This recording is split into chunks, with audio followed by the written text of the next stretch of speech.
compare one side to the other. Now, a lot of this, I hate to say, is positional error by the technologist. When you guys are positioning these patients, you want to make sure that they're absolutely in a true anterior position.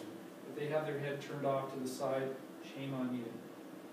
Same thing with CT. I hate it when people, they do the patient in whatever position they come in, they really turn out a crappy CT scan. You know, all they need to do is the tape. Tape the patient into a true AP position or use the positioning sponge. But for some reason they don't. Because like over here, we definitely have a difference in the amount of gray matter, but I don't know if that's due to positioning or the patient actually has a problem. Okay. So everyone okay on that? So now you know compartmental localization. Now we're looking at capillary blockage, right?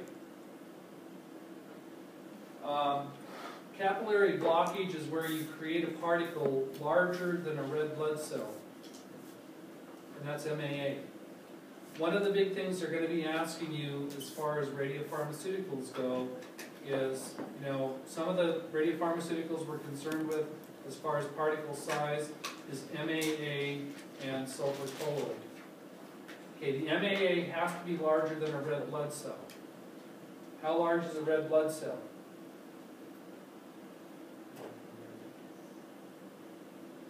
Okay, red blood cells are usually about 5 to 8 microns, or 5 to 8 thousandths of an inch. Okay. The MAA that we typically use is in a range of about 10 to 90 microns.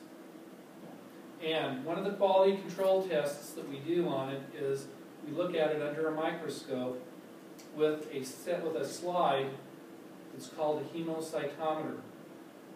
Now, the hemocytometer is what they used to use back in the early days to count your red blood cells and white blood cells. It's basically a piece of glass. It has 10 micron etched divisions in it like a grid. And then when you put a drop of MAA or sulfur colloid on that slide, okay, with the MAA you should see the MAA larger than several of those grids. That tells you that it's larger than a red blood cell. Okay? So that way we know it's going to get trapped. Okay? With sulfur colloid, it has to be smaller than a red blood cell. So usually 1 micron or less is what we use for sulfur colloid. Occasionally you guys use filter sulfur colloid for lymphoscintigraphy. Anybody know what size that is?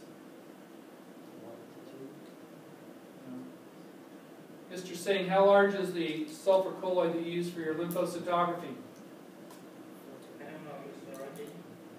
What did you say the size was for regular, unfiltered sulfur colloid? Usually it's less than 1 micron. Usually it has a range of about 0.5 to 1 micron. Okay, this device here, do you remember this little device here?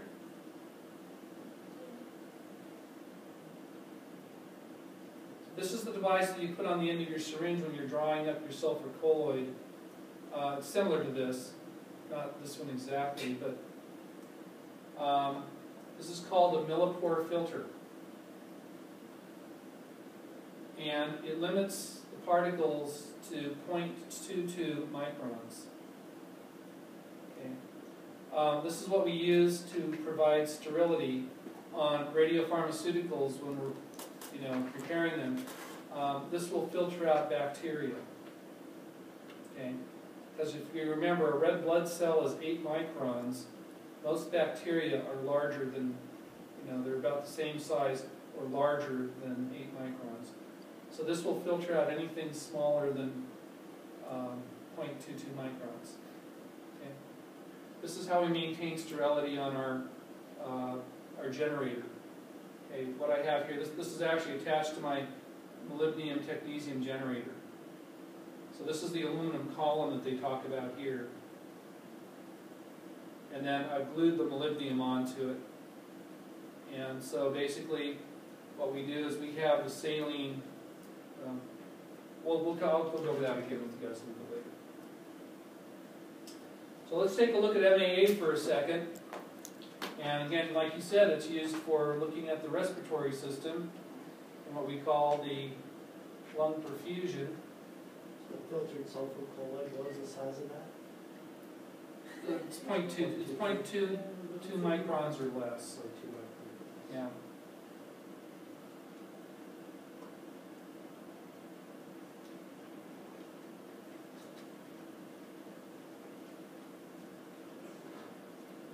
Okay, let's take a look at the respiratory system here real quick.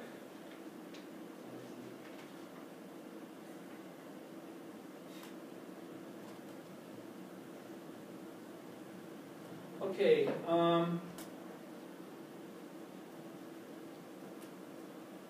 so basically with the MAA, who's done a lung ventilation perfusion scan? Everybody. Okay, have you done one, Mr. Singh? Yes. Okay, have you all done ventilation and perfusion? Okay, so what we basically have to do with this one here is, how should the patient be? Should they be lying down or sitting up? Doesn't matter. Ooh, Lying down. it matters. Okay, if the patient is sitting up, then gravity will make your MAA go to the base of the lungs. So you don't get a good evaluation of the upper lungs. So the patient should be supine. You should be injecting this over a period of about maybe 15 to 30 seconds while the patient is breathing. Okay? So you just inject it slowly while they're breathing. Okay, after you've injected it, then you can sit them up and you can do your lung scan. Okay? So basically what's happening here, remember the lungs have what they call a dual blood supply. They get part of their circulation off of the aorta through the bronchial arteries, and the rest of it gets through the pulmonary artery. So what we're concerned with is, okay, is the blood that's coming from the heart to the lungs being oxygenated? So what will happen here is, okay, what you're seeing is the distribution of particles trapped in the capillary beds. How many particles do we inject?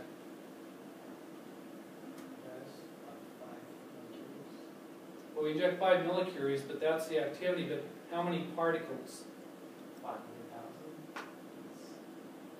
It Millions. depends if they have COPD. Depends if they have COPD. It also depends if we think they may have a shunt. But you're in the range. Usually it's about 500. Huh? 100 to 800,000. Yeah. Usually the minimum you should be injecting is about 125,000 particles. And some books will say up to 1 million, but I would say probably a better range is about 500,000 to 800,000. Okay. Now, if the patient has a shunt, why is that a concern if the patient has a shunt? Andy? Got a patient coming down, lung ventilation perfusion, we think he has a shunt. What's a shunt? Kind of a shunt. Well, we talked about a shunt for the brain, but we're not worried about that one because there's no way that MAA is going to get there. Dialysis patient. No? Well, what's that shunt? Okay, normally a shunt is when you have a hole in the heart. Okay, usually there's a hole between either the right atrium and the left atrium, or the congenital. Or if you remember when you're born, in the fetal circulation, you have 3 shunts. You've got a patent ductus arteriosus, PDA, or you have a, what's the other one called? The patent ductus arteriosus, that's the one that connects to the aorta, pulmonary artery to the aorta, that you have like a foramen ovale between the two atria. Okay, between the 2 atria. Now normally, if that doesn't close, and what we're mainly concerned with MAA is what we call a right to left shunt. You know, you can have left to right shunts also. But if we're concerned about a right to left shunt, we don't want the MAA going from the right side of the heart out into the arterial circulation, because that's what would happen, wouldn't it? Yeah, because then it goes out to the whole body. Now, when we do a lung scan, what we're basically doing is we're embolizing the lung. Okay, we're blocking the capillaries that are providing, the lungs. There's about 180 million of them, so the 800,000 or so that we block off, that's not a big deal.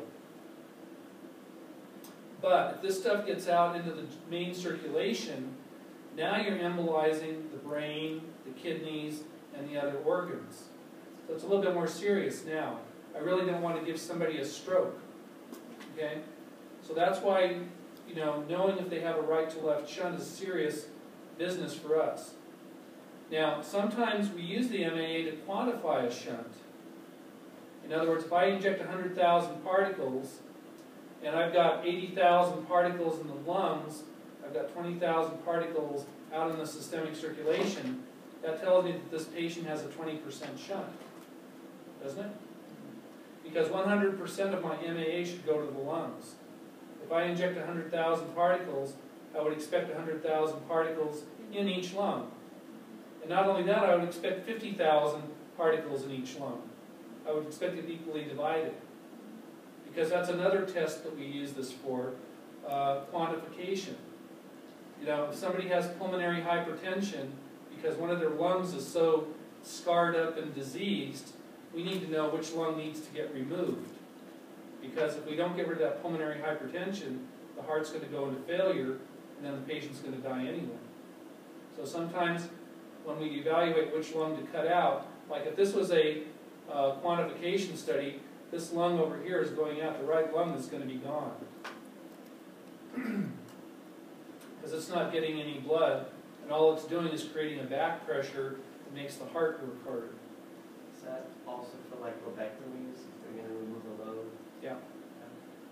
Yeah, most of the time, like I said, if they have pulmonary hypertension because of COPD, we do this test to determine, first of all, how much perfusion do they actually have, and if it's not enough, then we're not even going to do the procedure. But if we discover, like this one has 80% of the particles and this one has 20%, then this lung is gone. Better cut it out. Also, you see these little black spots in there? No, what that usually is, you're not supposed to aspirate blood back into your syringe. Oh, yeah. If you get blood into the syringe on an MAA, a lot of times it's going to cause the particles to stick together. You get these great big black spots in there. I'm not saying that's exactly what it is, but that's what it sure looks like. Whenever you're using MAA, you don't want to aspirate blood back into the syringe. You also don't want to inject it through tubing because it adheres to the tubing. Okay, so that's capillary blockage. So the next one, physical leakage from a luminal compartment. Well, that's pretty easy. GI bleeding. Have you guys all done a GI bleed? No.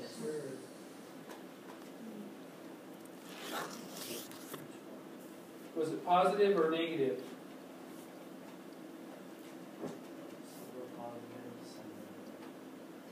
So that sounds like you guys are doing a lot of pretty good studies there.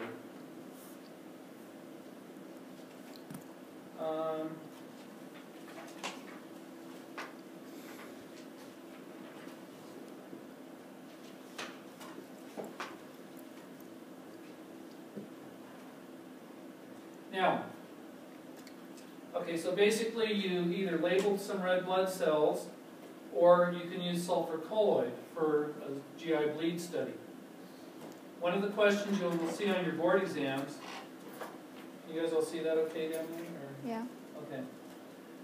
So which radionuclide is this? Is this the technetium sulfur colloid or is this the labeled red blood cells?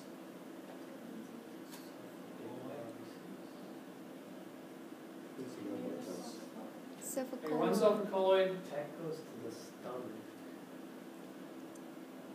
Well, if it's labeled with red blood cells, it shouldn't go to the stomach unless you've got a bleed in the stomach. If they had the red blood cells, don't you have to, well, if you make a kit, you're taking out the blood, mixing it with sulfur colloid, or you're mixing it with something so it attaches to the tech, and you inject the blood. Okay, back. well let's go back here for a minute, okay. How is